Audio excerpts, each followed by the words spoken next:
Hoy vamos a avanzar, chicos, dos temas. Y generalmente la segunda semana, iniciando una unidad, generalmente la segunda semana es un poco más teórica. Este tema tiene bastantes conceptos, tiene que saber de lo que acá. Siempre me cuesta un poco el hecho de que peor el horario. Por la falla durante el protocolo del procedimiento podría aumentar la instancia hospitalaria de un paciente. Y eso significaría que sería un paciente propenso a tener una IAS. Lo que pasaron ayer que eran IAS. Enfermedades por el tratamiento de pacientes. IAS, ¿qué significa IAS? Infecciones asociadas a la atención en salud. Lo que pasaron ayer. Deberían saber eso, vamos a pasarlo mañana con el grupo de práctica. Entonces es necesario, ustedes sobre todo que ya se apretan al año siguiente en ir a los hospitales y estar en contacto con los pacientes y estar inmerso en diferentes, vamos a decir, diferentes tipos de microorganismos, deben aprender estos conceptos y saber cuál de ellos utilizarlo en el momento indicado. ¿Perfecto? Vamos a empezar entonces con objetivo primero, cuando hablamos de limpieza, cuando hablamos de desinfección y esterilización, el objetivo de todo centro hospitalario o que da atención al paciente va a ser la imagen, preservar esa imagen como hospital o centro de atención en salud. Estoy segurísima que ustedes no se animarían a entrar a un centro de salud si lo ven sucio desde la entrada. Si ven sucio el mandil del personal que lo está atendiendo. Si lo ve como los carniceros llenos de sangre. Estoy segurísima que ustedes no se van a dejar atender. Entonces, este es el objetivo de tener protocolos de limpieza, de desinfección, de esterilización en todos los sistemas de salud. Tener una buena imagen y así evitar proliferación de microorganismos propios de los hospitales. Con esto evitaríamos los índices de las infecciones asociadas a la atención en salud, lo que hoy se conoce con ese nombre, antes se conocía con infecciones intrahospitalarias. ¿Ya? Otro objetivo, mantener bajo control la carga microbiana para así prevenir enfermedades nosocomiales. Los centros hospitalarios deben incluir sí o sí protocolos de limpieza. Hoy en día estos protocolos de limpieza, estos cursos, capacitación se le da al personal que hace toda el área de limpieza de pisos, paredes y demás. Esto está terciarizado en todos los hospitales de tercer nivel, los realiza hoy en día Urruti y Betty, y ellos tienen personal altamente capacitado ya más de 10, 14 años trabajando en el rubro. El principal objetivo es seguir un procedimiento de higiene y desinfección, proteger la salud tanto de los pacientes como del personal sanitario. La OMS ha indicado que las infecciones intrahospitalarias solo se daban, ¿recuerdan? Solo se daban al paciente. Hoy en día por eso se llama infecciones asociadas a la atención en salud. ¿Por qué? Porque no solo ve estas infecciones en el paciente, sino que también se ven reflejadas en el personal de salud. Por eso que el principal objetivo de conocer sobre esto es proteger al paciente y protegerlo a ustedes. Además, principio básico de bioseguridad, ¿se acuerdan? Si no me contagio, no contagio. Buena pregunta para el examen, ¿no? Punto para todos. Entonces, la desinfección y antisepsia son elementos claves en cada una de las actividades que se desarrolla un acto médico. Vamos a empezar a hablar de terminología. Hablemos de limpieza. Cuando hablamos de limpieza estamos hablando de remoción de todo tipo de suciedad, todo lo que se ve, todo lo sucio. Y con esto solo lo vamos a hacer con jabón y agua, ya sea jabón en polvo o jabón líquido. No es aconsejable combinar el detergente con lavandina, que no sirve, se inactiva la lavandina. Solamente agua y jabón, nada más para hacer la limpieza. Cuando hablamos de limpieza, cuando hacemos desinfección, van a ser procedimientos físicos y químicos donde voy a destruir todo tipo de vida microbiana. Y esto se lo realiza sobre material inerte, o sea que no tiene vida. ¿Ya? Desinfección. Desinfectantes van a ser los productos que utilizamos para hacer una desinfección. Fácil, de palabras bonitas para que me puedan entender. Si ustedes quieren aprendérselo así, es válido. ¿Ya? Seguimos con la terminología, y una terminología que vamos a utilizar mucho, que es bactericida. ¿Y por qué la vamos a utilizar mucho? Porque vamos a hablar de antibióticos, y los antibióticos son compuestos que van a eliminar bacterias. De ahí el nombre de bactericida, ¿no? Es un término que se refiere a la propiedad de aniquilar bacterias. En nuestro organismo nosotros tenemos sustancias que también nos ayudan en la inmunología, vamos a decir, de nuestro organismo, a eliminar estas bacterias. Por ejemplo, tenemos las lisocimas, que están presentes en la saliva, en el moco, en las lágrimas, y estas funcionan como bactericida. ¿Cómo es su forma de actuar de las lisocimas en nuestro cuerpo para defendernos? ¿Se acuerdan de peptidoglicano? ¿Qué era? Son proteínas con hidratos de carbono asociados. Ya. ¿Dónde estaban presentes? Matriz extracelular. En la pared celular de las bacterias. Gracias. Entonces, ¿dónde actúa la lisocima? No permiten la unión en los enlaces de los peptidoglicanos en esa pared celular bacteriana, y va a formar hueco. Forma hueco en los peptidoglicanos. Al formar hueco permite el ingreso de agua y al interior de la bacteria, y va a producir una lisiomótica. De esa forma la destruye la bacteria. Esas son nuestras bactericidas que están ahí para defendernos. El otro término, esterilización. Muy parecido a desinfección, pero vamos a poner una variante. La esterilización es todo proceso físico y químico que sirve para destruir todo tipo de vida microbiana, incluyendo esporas. Esa va a ser la variante. Desinfección destruye todo tipo de vida microbiana. Se acabó. Esterilización destruye todo tipo de vida microbiana, incluyendo esporas. Miren las esporas. Lo vimos la anterior semana. Las esporas Son formas de resistencia bacteriana. exactamente, es la forma de resistencia que tiene la bacteria al ser destruida. Lo hablamos la semana anterior. ¿Sí? ¿Recuerdan? Yo les decía, si la bacteria tiene espora, la única forma de eliminarla es con la esterilización. No hay más. Entonces, como concepto de esterilización, todo me destruye todo tipo de vida microbiana, incluyendo. ¿No se van a olvidar? No. Doctora, una pregunta. Recuerdo que la espora dijo que podría estar en la cabeza o en el centro de la bacteria. ¿Había otra? Endoespora. Cuando digo endoespora es porque la espora está en el interior, y en realidad está en el interior de la bacteria, y muchas veces no la deforma la bacteria, como es el género Bacillus, que produce antracis, o en algunos casos la deforma la bacteria y se va al final del bacilo. Me parece que tiene una cabecita, ¿no? Es el caso de los Clostridium, ¿no? Clostridium tetani, que produce el tétano. En su momento vamos a hablar, ¿ya? Pero la única forma de eliminarla es esterilización.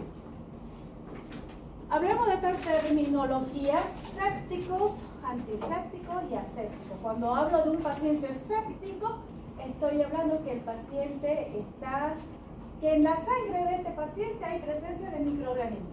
Un paciente séptico. Antiséptico. El antiséptico es el biocida que voy a utilizar para destruir el desarrollo de los microorganismos, pero en tejido vivo. ¿Ya? En tejido vivo. voy a volver un poquito atrás. Cuando hablé de esterilización, también estoy hablando sobre material inerte. No se puede llegar a esterilización de piel o material libre, porque los equipos que se utilizan son muy agresivos, ¿ya?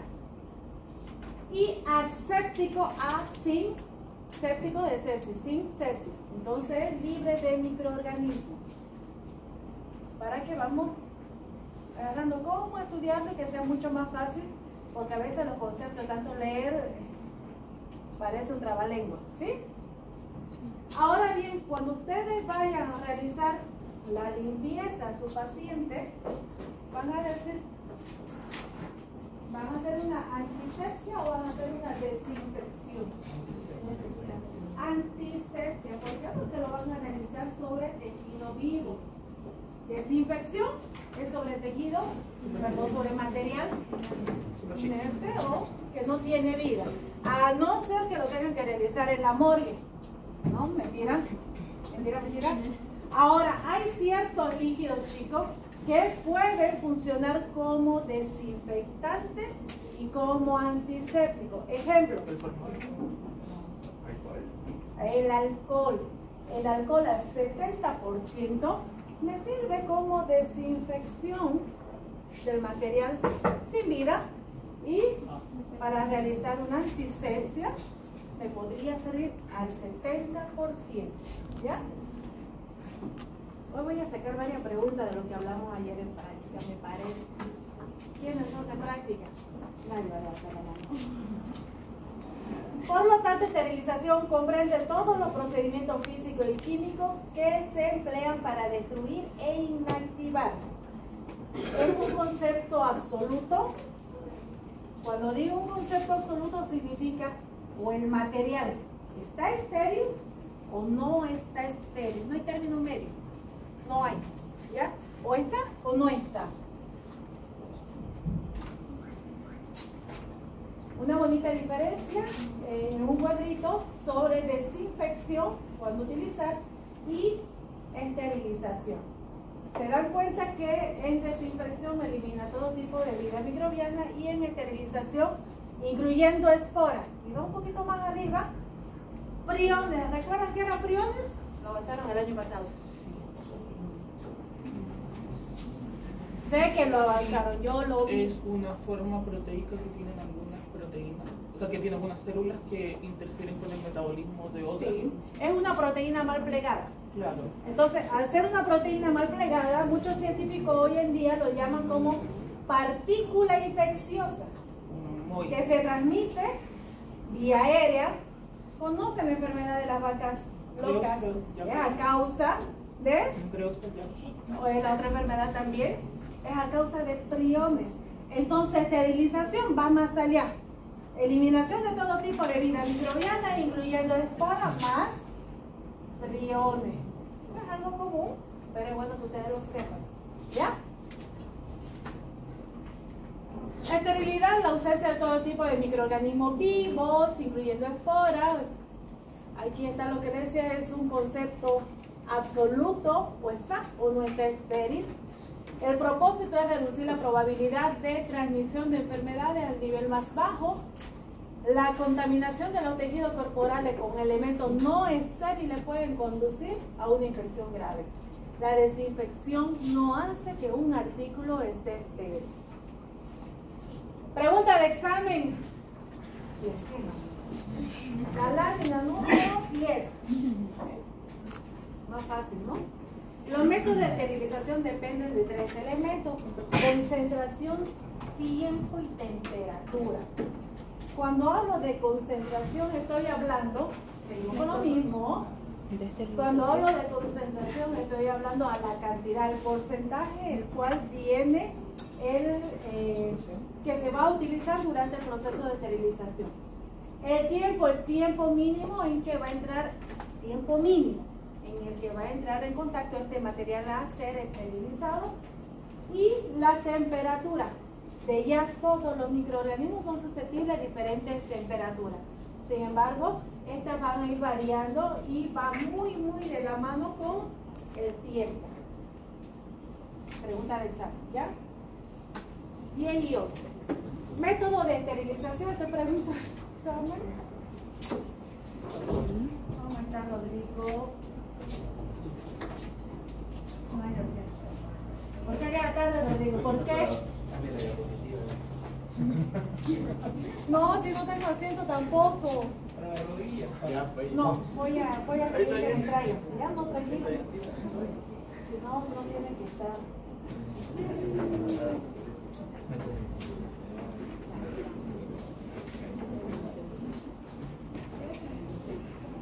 Una queja, doctora, que no De los físicos, los más importantes, utilizamos calor, presión y infiltración, y dentro de los físicos, el más importante, óxido de etileno, gas de óxido de etileno, y algunos líquidos que para mí es secundario y sobre todo hacen un proceso de desinfección y no tanto esterilización. Hablemos de los métodos físicos y vamos a hablar del calor. Ya les mencionaba hace un rato que todos los microorganismos son susceptibles, más o menos, pero siempre a alta temperatura, porque me va a desnaturalizar su proteína y por lo tanto se va a disolver. La eficacia de este método va a depender de lo que mencionábamos, el tiempo y la temperatura, para que tengamos el efecto de esterilización. Empecemos con el fuego directo, y esto lo van a utilizar muchos ustedes en práctica, ya lo mencionaba también con el 2A, muchos lo van a utilizar. La llama de mechero Bunsen, o el que usamos nosotros, que es mechero de alcohol, es para esterilizar agujas, o el asa bacteriológica, que es lo que vamos a utilizar para hacer siembra de bacterias en nuestros medios de cultivo. ¿Cómo sé que he llegado al punto de esterilización? Coloco el asa en la llama del mechero y debe llegar al rojo vivo. Llega al rojo vivo y ya llegué al proceso de esterilización. ¿Se puede esterilizar, perdón? Sí. Lo bueno es que estas bacterias, que son las arqueobacterias, no las vamos a tener en el laboratorio. No van a estar.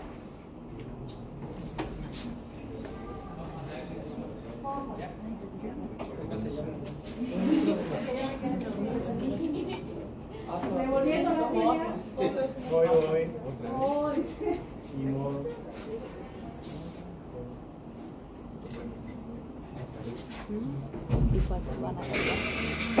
Este método entonces lo utilizamos para el asa bacteriológica y para la aguja poder inactivar el material orgánico si hay presencia también de bacterias. También se lo utiliza como material de vidrio, sin embargo, cuando el material de vidrio es muy grande, la esterilización va a ser incompleta o se va a volver a contaminar con las bacterias del medio ambiente. Entonces no es tan seguro. Este sí, calor seco, se utiliza la estufa de calor seco que funciona como el horno de sus casas, tal cual. Penetra lentamente a todo el material que está en el interior de la estufa, teniendo el cuidado de no llenar el 80% de su capacidad.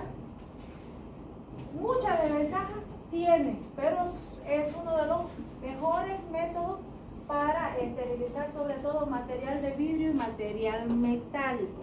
¿Ya? Este es el pupinel también llamado pupinel. Es una, lo tenemos en el laboratorio, el que tenemos en el laboratorio es una estufa de cultivo, esa solamente está de 35 a 37 grados. Esta, la que nosotros utilizamos, la utilizamos a 170 grados por el periodo de 1 hora. 170, 1 hora. Es una doble cámara. En el interior tiene, ¿qué se le llama esto? Por donde va a generar todo el calor, resistencia eléctrica. Donde genera todo el calor. Es como un horno eléctrico, tal cual. ¿Tiene desventajas? Por supuesto. Una de las grandes desventajas es que vamos a necesitar mayor tiempo de exposición en el material, y ese material de vidrio muchas veces a mayor tiempo de exposición tiende a adelgazar y a repeticiones se rompe. Esa es una de las grandes desventajas de la esterilización por calor seco. Tiempo y que puede dañar el material, se puede romper. Y la ventaja es que no es corrosivo para metales. Gracias. Permite la utilización de esterilización de polvos como talcos, permite la esterilización de vaselina, de aceite, entonces me sirve muy bien como ventaja.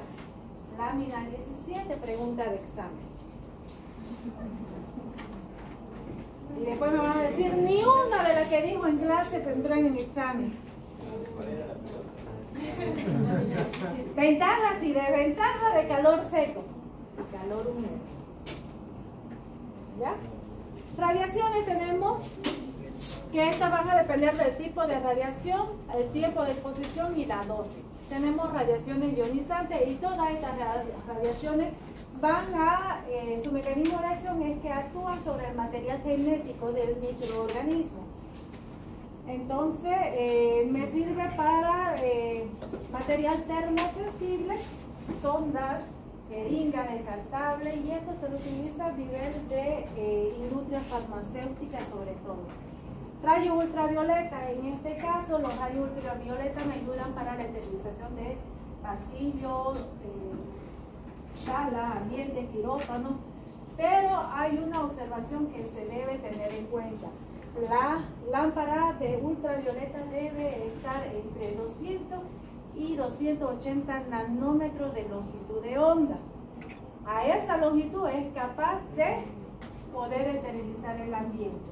Si bajó, ya no me sirve, hay que cambiar esa lámpara de rayos ultravioleta. ¿Ya? Y rayos gamma, este es el más, dentro de los rayos ionizantes, este es el mejor, porque me sirve para utilizar todo. Sin embargo, esto también está utilizado a escala industrial y debe tener en cuenta que los pacientes, el personal que está encargado de realizar esta esterilización debe tener conocimiento en la energía atómica. Calor húmedo o esterilización a vapor. Utilizamos este autoclave y para esterilizar con este método utilizamos vapor y presión. Entonces el mecanismo de acción es muy parecido, si no es igual, a su olla a presión que ustedes tienen en casa, tal cual, ¿ya? Entonces, ¿cuál es fundamento de utilizar vapor de agua a presión? Los materiales húmedos, y una ventaja de esto, los materiales húmedos conducen más rápido el calor que los materiales secos. ¿Por qué? Porque durante esa energía se produce la condensación y hay mayor liberación de energía. Por tanto, el material húmedo mucho más rápido va a tener la penetración del calor. Tiempo. Pregunta de examen. 121 grados, una atmósfera de presión, 15 minutos. ¿Puede llegar a 20? Sí, con 15 minutos suficiente. Esa pregunta de examen, sea teórica o práctica. 15 minutos, 121. El punto de ebullición del agua, 100 grados. Excede la temperatura y se convierte en vapor. De por sí el vapor no es eficaz para la esterilización.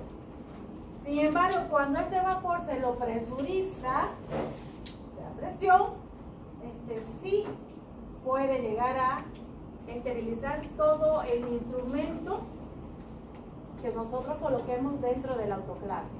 Todo. Entonces, la esterilización por calor húmedo es el método más rentable, más seguro, el que menos daña a la mayoría de artículos. Se lo puedo preguntar, ¿ya? Este es el autoclave. El modelo Chamberlain es el más conocido. también tenemos ventajas y desventajas de su uso. La ventaja es que es mucho más rápido. Voy a volver a recalcarlo mañana, lo voy a volver a recalcar en el examen. Si les voy a preguntar, se los voy a preguntar, ventajas y desventajas de cualquiera de calor seco, calor húmedo. No me coloquen como ventaja, esteriliza mejor, o como desventaja, esteriliza media, muy poquito. Ya dijimos que esterilización es un concepto absoluto. ¿Está estéril o no lo está? No hay un poquito, no hay uno mejor, más, menos, no existe. ¿Ya? Lo recalqué ayer, lo recalco ahora y lo voy a recalcar mañana. Por lo tanto, como ventaja del autoclave, que es rápido, necesito solo 15 minutos, no deja residuo tóxico y bajo deterioro del material, y es económico y accesible. Si usted tiene que inaugurar su clínica mañana, llama a la importadora hoy en la noche tiene su autoclave. Súper accesible, ya no necesita mucho trámite para esto. Y de ventaja que nos permite la esterilización, sobre todo de soluciones que puedan formarse durante el proceso de emulsiones con el agua. Aceite, vaselina, polvo, no puedo utilizar, voy a utilizar vapor de agua. Y uno de los objetivos de utilizar cualquier método de esterilización es que el material que estoy colocando adentro debe salir igual. No puedo meter una jeringa descartable. Meta una jeringa descartable en su horno a 170. ¿Sale la misma jeringa? No, sale chicle. Entonces debe salir el material de la misma forma que ingresó. De ahí es que ustedes deben saber qué método van a utilizar para la esterilización, ¿ya? Y es corrosivo para ciertos instrumentos metálicos.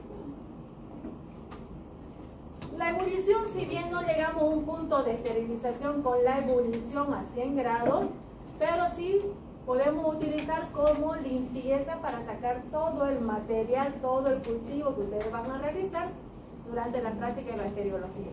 Me puede servir. Filtración es otro método físico de esterilización donde se utilizan membranas que van a retener el paso de acuerdo al tamaño de la partícula. ¿Cuál es el tamaño de una bacteria? 0,5 a 5 micrómetros. Estas membranas tienen o no dejan pasar desde 0,2, 0,2, 0,1, dependiendo de lo que ellos necesiten filtrar. Se lo utiliza mucho para vitaminas, soluciones de suero, de enzima. Método químico. Esto provoca la pérdida de la viabilidad de los microorganismos y en comparación con lo físico, por favor que sea un método secundario. Si tienen a mano el físico, utilícenlo. Sin embargo, este es el único que se salva de la lista de los que se utilizan como químicos. ¿Por qué? Porque utiliza una estufa con gas de óxido de etileno. Se hace aquí una esterilización en frío a 54, 56 grados por un periodo de 4 horas. 4 horas para realizar esta esterilización. Aquí se puede esterilizar todo. Se lo utiliza sobre todo a nivel industrial farmacéutico. Y cuando les digo todo, sobre todo aquellos elementos que tienen una cobertura de nylon. Paquetes de suero, las jeringas descartables, que tienen plástico de nylon o el mismo plástico, se lo pueden utilizar en estas estufas de gas de óxido de etileno. El personal que hace este tipo de esterilización tiene que estar capacitado y no tener falla durante el protocolo de esterilización, porque este puede ser teratógeno. ¿Qué era teratógeno? ¿Y ayer? Va a producir malformaciones en el feto si la persona está embarazada, ¿ya? Puede producir leucemia, trastorno neurológico, alteraciones respiratorias, por decir poco. Entonces sí o sí necesita este personal estar muy capacitado. Y este tipo de personal tiene una ventaja: al año tiene 2 vacaciones. Bien, ¿no? Bien, pero dos vacaciones al año. porque está expuesto a estos niveles tóxicos del óxido de etileno. Es igual que el personal de rayo X, por año tiene 2 vacaciones. Pues capaz son su último. Sí. Puede ser. Sí, pero no, ¿no? Sí, pero no, como que está ahí el balance. Un coqueteo. ¿Será que puede repetir el tiempo que se utiliza?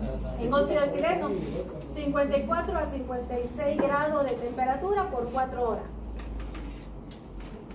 Ahora muy bien, ¿ustedes cómo van a saber que llegaron al proceso de esterilización? Tenemos controles. Por ejemplo, ustedes entraron al quirófano, le llega el equipo de esterilización. ¿Quién les dice a ustedes que su equipo de esterilización, su equipo que van a utilizar está estéril? Pues en todos los centros hospitalarios tenemos un ambiente de esterilización que lo hacen las licenciadas y ellas manejan su cuaderno de control de calidad. Y estos son sus controles de ellas. Pueden utilizar estos indicadores químicos para saber que llegaron a un proceso de esterilización o utilizar indicadores biológicos. Dentro de los químicos es el mismo que utilizamos en bacteriología práctica para saber que nuestro material está estéril.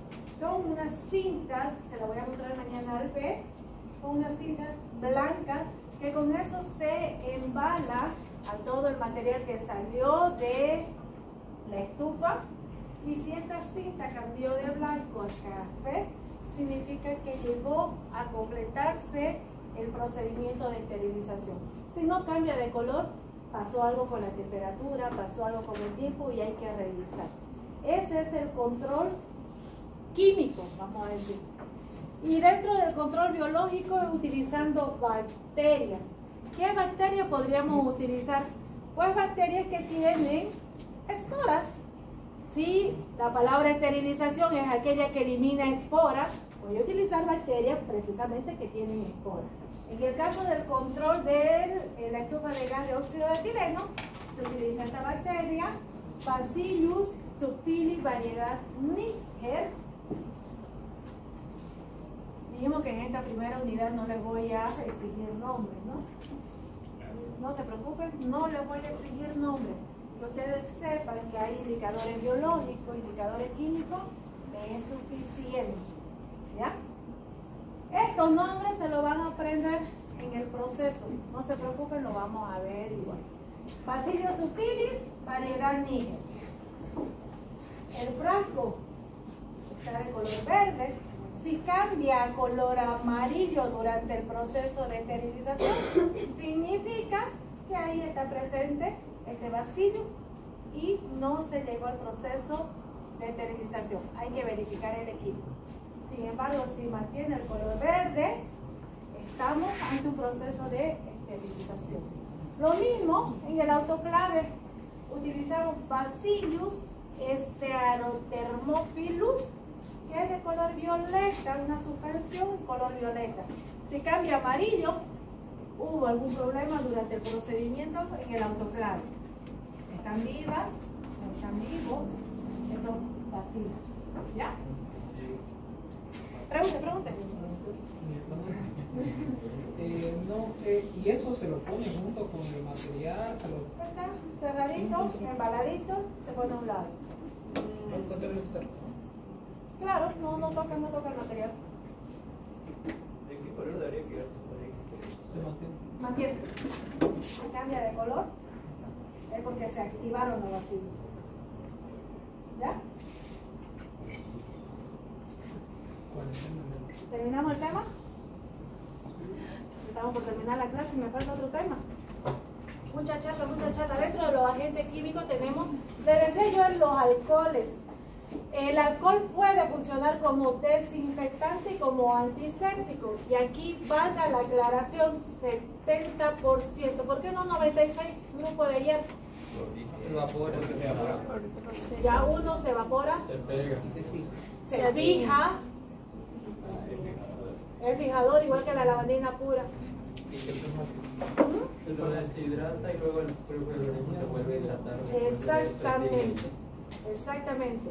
Al 96%, igual que la lavandina, lo vamos a volver a repetir mañana, al 96%, que es la concentración más alta en el alcohol, al estar tan concentrado, lo que va a hacer en él la célula microbiana es deshidratarla. La deshidrata y permanece en el lugar. Como está tan concentrado, el tiempo de exposición es menor, se evapora más rápido, entonces vuelve a estar en buena posición, está este microorganismo y permanece en ese lugar. En cambio, el 70% con agua va a estar mayor tiempo de exposición y esta misma agua va a entrar por los poros en el interior y va a haber una lesión osmótica en los microorganismos. ¿Ya? Aldehído como glutaraldehído, haciendo una suspensión también del 2%. La biguanina como la clorexidina, que se utiliza bastante. Sin embargo, aquí las micobacterias son resistentes. En el caso de los bisfenoles, que también lo usamos mucho, especialmente en las terapias intensivas como el triclosan, muy resistente a Pseudomonas aeruginosa. Y esta es una bacteria intrahospitalaria multiresistente. Esta bacteria se va adecuando al ambiente que lo rodea. Me pusieron antiséptico, a ver, voy a tratar de vivir en este antiséptico. Va y vive en ese antiséptico. Y muchas veces usted se lava bien la mano, como aprendimos ayer, pero está ahí con su Pseudomonas. Que a usted no le hace daño mientras su inmunología está fuerte, ¿no? Otras soluciones como el hipoclorito de sodio, también con una dilución al 0,5% para pisos, mesas, paredes, y al 1% cuando tenemos que hacer un tratamiento a los materiales cortopulsantes. Lo hablamos en práctica también. Yodopovidona también muy bueno, es muy activo el yodo. Al minuto de estar, y en realidad los 30 segundos de estar en contacto ya hace efecto. Esta es una fórmula, yo sé que no le gustan las fórmulas a mí tampoco, sin embargo esto es muy bueno porque grupo 2A, ¿se fijaron qué porcentaje tiene su lavandina? Ninguno, 6%. Te di tarea ayer, ¿no? 0 tiene todito. No, dice. ¿Se acuerdan que le di tarea? Y era llegar a mirar cuánto del porcentaje tenía su lavandina. Facilita la tarea. Hay muchas lavandinas que están en el comercio que tienen diferentes tipos de concentración. Yo les decía a ustedes, para que pueda ser un buen desinfectante, al 0,5 o al 1%, dependiendo de qué es lo que voy a desinfectar. ¿Cómo llego al 0,5 o al 1%? Va a depender de la concentración de su lavandina. Hay de 6.15, hay de 8, hay de 3. Y entonces esta fórmula me va a ayudar a ver cómo voy a preparar con agua y llegar al 0.5 o al 1%. Y les doy un ejemplo ahí. No es tan difícil. Esta fórmula ustedes la conocieron cuando llevaron en secundaria física, buscando volumen, donde volumen 1 era igual a volumen 2 por concentración 2 dividido entre concentración 1. Así no está haciendo su cerebro. Hacemos el ejemplo, chicos, muy fácil. Si yo quiero preparar 1 litro de una suspensión de lavandina y llevarlo al 0,5% porque necesito lavar el piso de mi casa donde había un paciente resfriado. Lo estoy inventando. Entonces 1 litro lo llevamos a 1000 ml, lo convertimos. Mi botella, me fijo, mi botella tiene una concentración de 6,15 de lavandina, el que yo tengo en casa. Mi volumen 1 va a ser el volumen esperado por la concentración esperada. Yo quiero preparar 1 litro al 0,5% y lo voy a dividir entre el porcentaje de mi frasco de lavandina. Nada más. Nada más. Eso me sale 81 ml de la lavandina que voy a utilizar. A eso le voy a restar los 1000 ml porque quiero preparar 1 litro. Entonces voy a colocar 919 de agua más 81 de la lavandina que tengo a 6.15. Con eso llego a 1 litro, pero ya una solución de 0,5%. Está riendo, muy bonito. ¿No está difícil? Le voy a poner un ejemplo en examen. ¿No? Lo van a leer.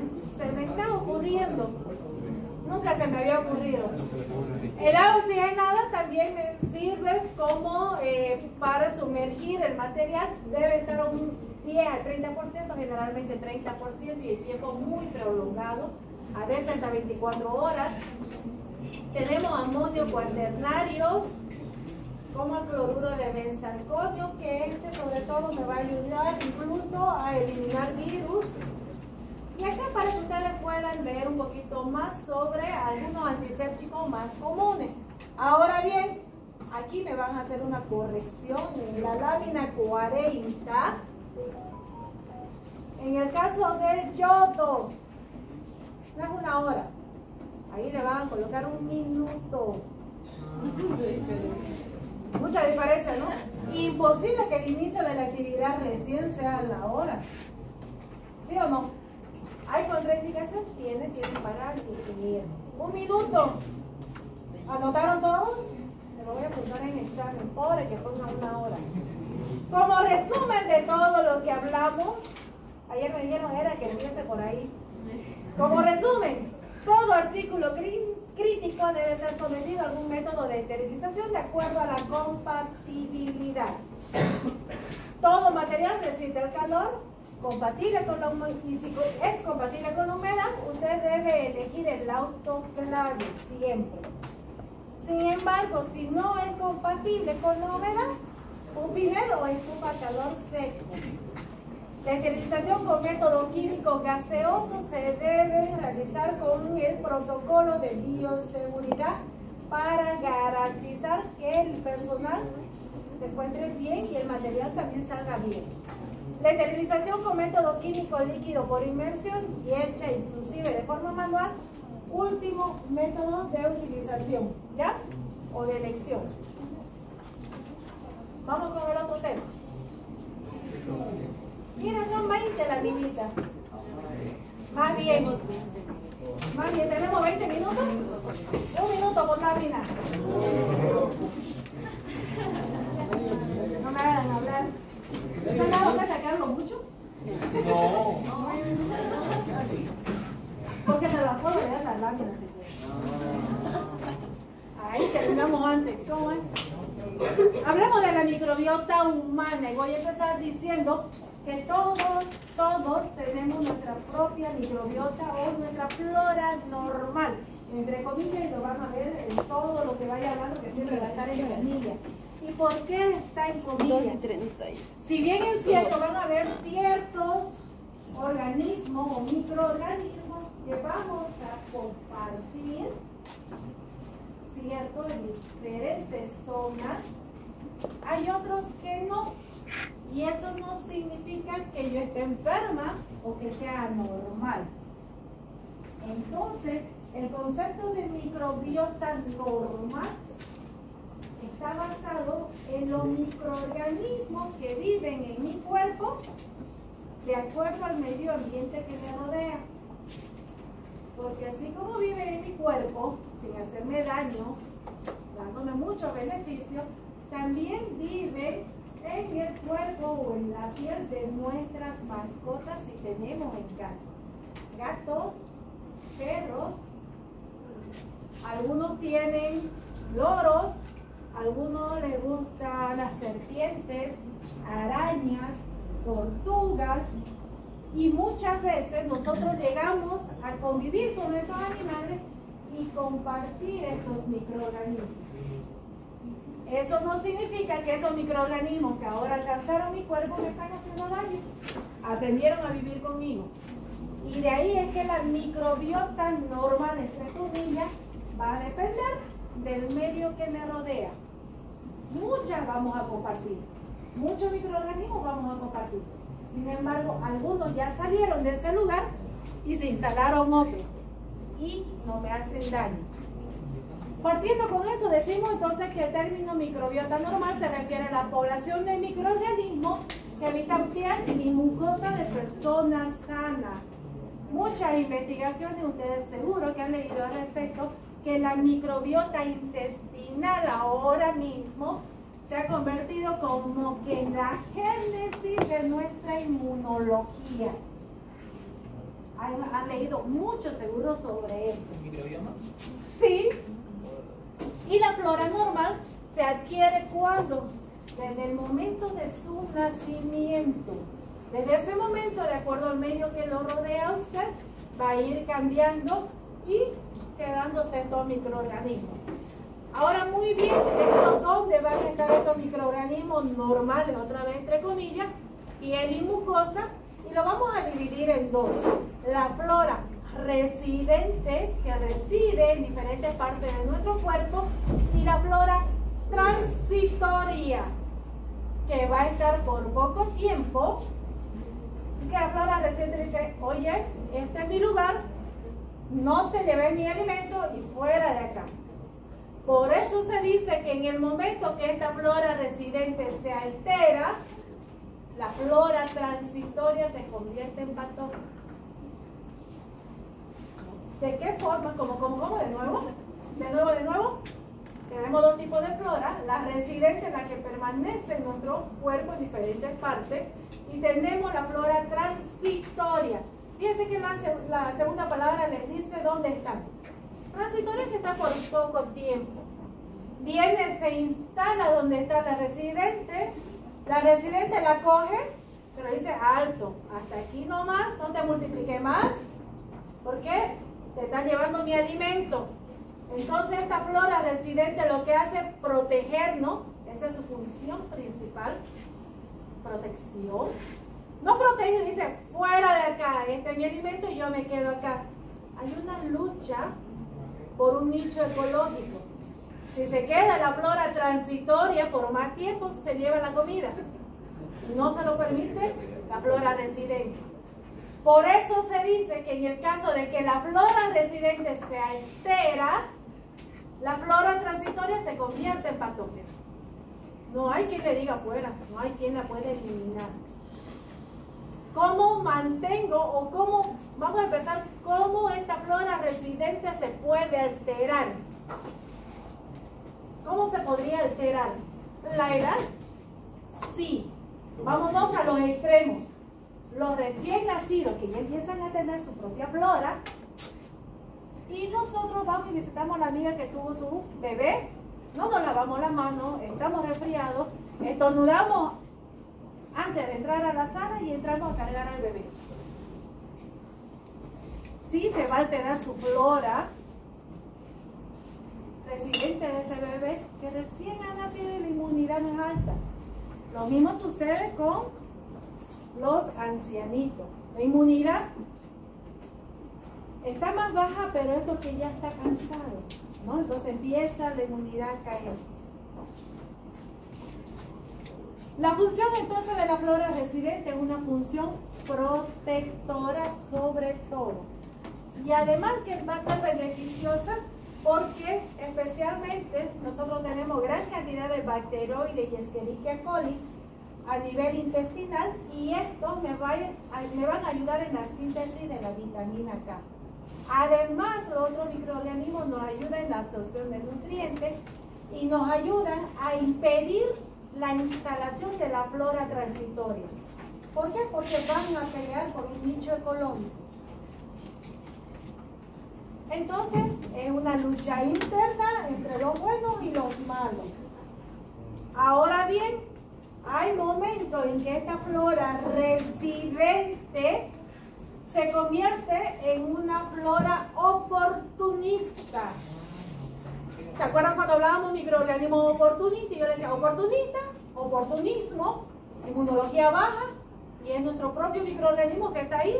No hay quien pelee conmigo, me multiplico y produzco una infección. Entonces, esto también hay que evitarlo. Generalmente pasa cuando tomamos antibióticos y las levaduras del género Candida empiezan a multiplicarse. Y vamos a ver esa candidiasis bucal, vaginitis, vimos la anterior semana. ¿Qué pasa si la flora normal es suprimida o esta flora residente? Se genera un vacío local donde el microorganismo patógeno se puede instalar, adherirse, multiplicarse y gracias a su toxina u otras propiedades puede producir una infección. Aquí les muestro diferentes sitios donde se encuentra gran cantidad de microorganismos buenos de la flora de la microbiota normal, entre comillas. ¿Qué sitio ustedes ven que tiene mayor cantidad de microorganismos? Gastrointestinal, ¿cuál más? Urogenital, que valga la pena de enterarse de eso. Y la boca, ¿no? Vamos a hablar súper rápido de esta parte. Ya les dije, yo no voy a entrar en detalle a los nombres, pero es necesario que conozcan algunas cosas. La microbiota normal de la piel es el tejido más grande que tenemos y dependiendo del lugar va a depender también el pH, dependiendo si hay mucosidad, van a ser diferentes tipos de microorganismos que van a estar presentes como microbiota normal. Ahí tenemos los Corynebacterium, Staphylococcus epidermidis, aureus, Bacillus gram-positivo, Streptococcus viridans. Tomen en cuenta pH ácido, ácido graso, lisozima, que hablamos hace un momento, van a limitar la implantación de una flora transitoria, impiden, van a matarla, son bactericidas. Alguna flora normal de boca y vías respiratorias, especialmente en la nariz, Corynebacterium, Staphylococcus. En la boca, hasta las 12 horas después del nacimiento, ustedes boca faringe, ya van a tener, esto anótenselo, Streptococcus viridans, como flora normal. Si usted tiene otra flora, no es anormal, va a depender del medio en que se rodea. Hoy en día, y hay mucho escrito sobre esto, muchos artículos, que indica que el personal de salud cambia la flora de su faringe. Ya no tiene Streptococcus viridans, sino Staphylococcus aureus. Y eso nosotros hicimos un trabajo de investigación que fue presentado muchas veces y fue hecho en el Hospital de Niños, donde yo también estuve incluida como paciente, y yo también ya cambié mi flora. Yo tengo Staphylococcus aureus en la faringe, pero no me hace daño, no me hace nada. Seguro que ustedes deben tener todavía la mitad del curso o más de la mitad de Streptococcus viridans, que es la que tenemos todos. Pero a medida que ustedes estén en los hospitales, esa flora va a ir cambiando y no va a pasar absolutamente nada. Porque flora normal va a depender del medio que me rodea. ¿Sí? Tracto intestinal de un recién nacido y que está alimentado con leche materna, Streptococcus y lactobacillus, y con biberón, una flora mixta donde hay menos cantidad de lactobacillus. En el tracto gastrointestinal o el tracto intestinal hay gran cantidad de microorganismos. En el intestino, desde lactobacillus, todo lo que son enterobacterias, Escherichia coli, Proteus, Enterobacter, Klebsiella. Y en el colon, bacterias anaerobias, pero también va a estar presente Escherichia coli. ¿Cuál es la utilidad de la flora intestinal? Producción de vitamina K, transformación de pigmentos biliares en ácidos biliares, pregunta de examen, contribución y absorción del metabolismo y obviamente que limitar ese estacionamiento de la flora transitoria para convertirse en patógeno. Aquí voy a hablar de probióticos, la importancia que es consumir probióticos, especialmente cuando estamos en tratamiento para una bacteria y estamos utilizando antibióticos. Los antibióticos, si bien es cierto, van a eliminar la bacteria patógena, pero a nivel intestinal van a eliminar bacterias que son buenas. Y para eso son necesarios los probióticos, que no son más que un grupo de microorganismos que van a ir a instalarse y quedarse y formar parte de nuestra microbiota normal o residente. ¿no? Sirve para algo, ya le dije para qué, evitan que ocasionen estas alteraciones en la flora intestinal. ¿Qué alimentos son probióticos? Aquí tienen, y les podría preguntar qué son prebióticos. No es más que el alimento para los probióticos.